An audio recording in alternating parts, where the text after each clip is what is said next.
Hi, I'm Ed Seguine. I am here in Roswell, Georgia, visiting my good friends Andol and Balu at CocoaTown.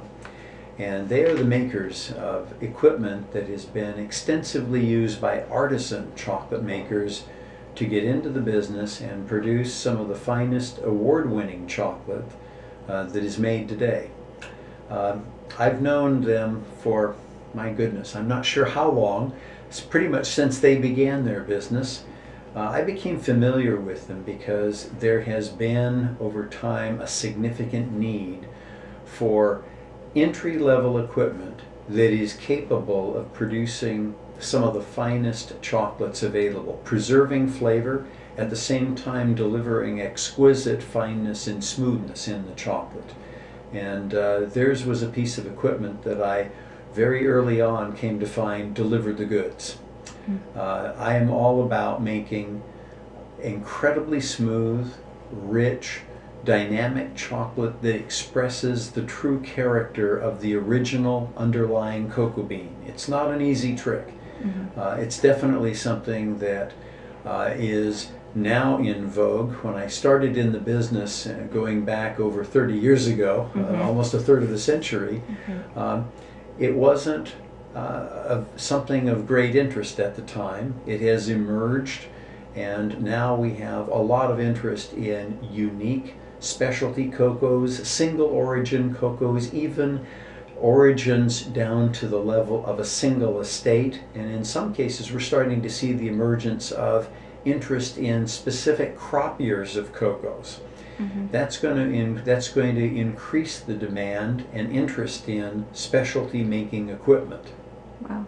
And when you said the crop years and things, like, it almost makes me think of wine. So is it sort of like that? People really care about that sourcing and how you, and it seems like your background has always been, working with farmers and things like that. So is it just, in vogue, like you said, in vogue now? Do you think it's going to stay and continue to grow, or just a fad? It's all of the markers in the market seem to indicate that this is not a fad. This is an emerging trend. There's more and more interest in it. Right. It is an interest in chocolate that is at the same level of, I'll call it the slow food movement.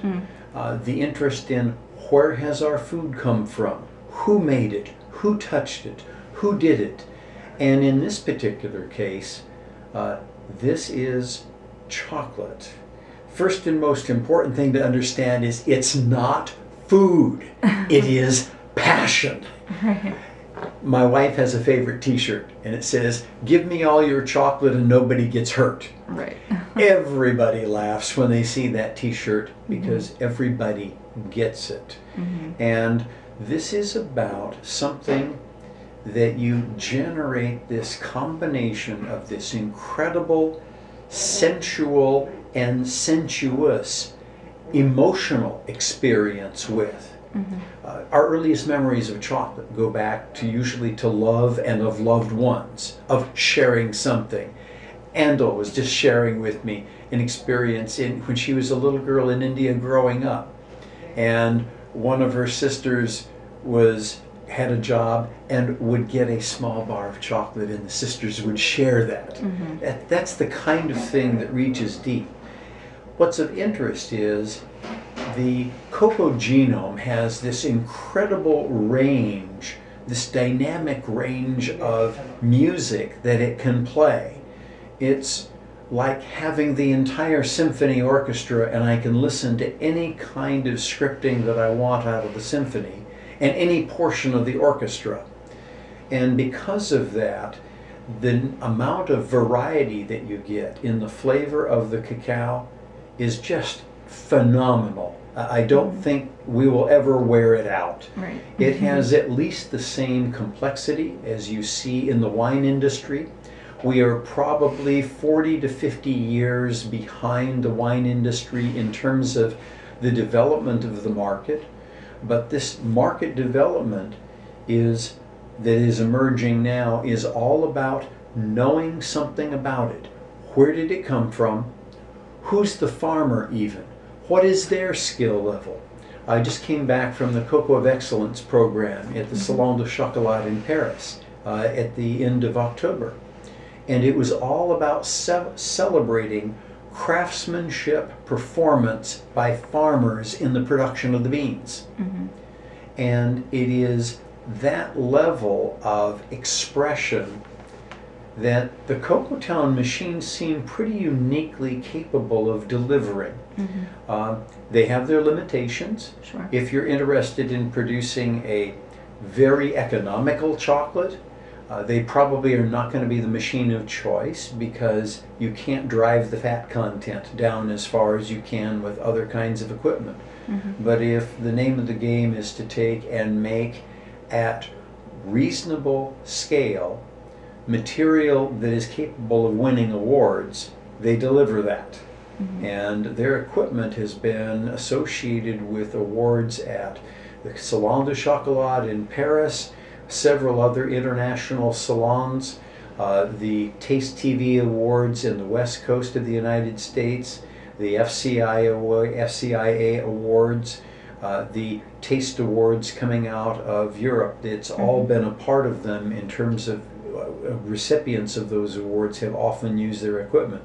So it's doing a pretty good job. Great. And if you had a first-time chocolate maker, or somebody who wanted to get into the business and they had a machine like CocoaTown has here with the Melanger, do you find that people starting out really understand the chocolate making process, or is it a lot of education that somebody needs before getting into? There's a lot of education, but the education part that is needed most is not the use of the equipment so much as it is, where are you going to get your cocoa beans? Right. That really becomes the quintessential question that they have to address. They have to figure out what that relationship is. That's what is going to give them the uniqueness. The CocoaTown equipment will deliver the final product given that, but it's only going to be as good as that starting bean was. Right. And that's one of the challenges. For sure. And so in your line of business, I know you just started your Cacao, Cocoa, and Chocolate Advisors. Could you tell me It's a a little? mouthful. Yes, but it really encompasses everything. It seems like, from the tree to the beans and everything beyond. So, what is your main goal with the business now to help people? Well, because my career has been involved at farm, selecting of trees for growing the cocoa, processing it on farm, taking the cocoa back and converting it into chocolate. That's what I want to do. That's my business focus. It's also my passion and my craziness. I enjoy it, and that's the career that I want to finish with in my working life. I enjoy working with farmers. I enjoy working with people that want to work with cocoa. Particularly that want to work with cocoa and produce some of the best chocolate that they can, not just something that's an economical thing, but something that is capable of winning awards. And that's where my business focus is. As an advisor, the advisors right now is only me, although I have affiliation with other people who are agronomists and some other researchers, and that I think I bring to the party something that's of some value at just about every level of the value chain. At least at the level where flavor is the whole reason, the whole focus of everything that is to be done is to deliver the best possible product. Awesome, great. And I guess I know you've been helping out Andal and Balu here at CocoaTown, and was it just with testing machines mainly, and I know I tasted your chocolate, it was great, so anything, is that what you find a lot of, just it's constantly evolving, I guess, this sort of line of equipment, or how is it? What's interesting about these guys, particularly Balu, he's a tinkerer.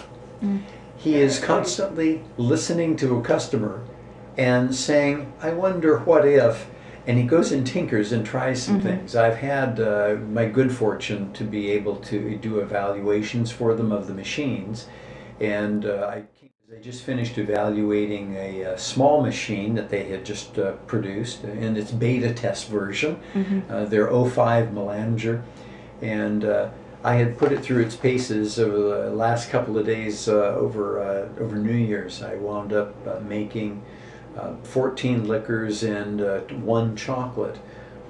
Very pleased at how it worked on the chocolate making. What you tasted that you enjoyed this morning was a sample of some Ecuador fine flavor beans. It's part of a breeding experiment. I can't give you any details because that information belongs to the supplier of the beans. Sure. But the machine made about a 330 gram batch of chocolate to 15 microns, which puts it into a range which is better than almost anything you're going to buy in the marketplace and better than half of the very high-end specialty chocolates, which is why it was so incredibly smooth. It definitely was. It's great. I guess. It's good. Okay. In terms of roles in the chocolate industry, I have been, I guess, for the last 7 years, the chair of the International Cocoa Organization's Fine Flavor Expert Committee. I've been associated with creation of the Cocoa of Excellence program, which is now part of the Salon de Chocolat in Paris since its inception in 2008. And then I'm also the chair of the Fine Chocolate Industry Association Heritage Cocoa Preservation Sensory Committee, the group of us that gets together and we get to enjoy some of the most exquisite chocolates in the whole universe. That sounds like a great job. It's a fantastic job, on top of which I put together our collective experience base, and on our 7-person committee we have just under 2 centuries of experience collected between us. So it's a great group of people to work with. They're all at least as crazy as I am, maybe a little more, I don't know. Sometimes it's hard to tell at some level. Sure. But I enjoy doing this, and I'm looking forward to my new career. Awesome. Great. Well, thank you so much for taking the Thank time you to for talk with having us. me. Yeah, we appreciate it.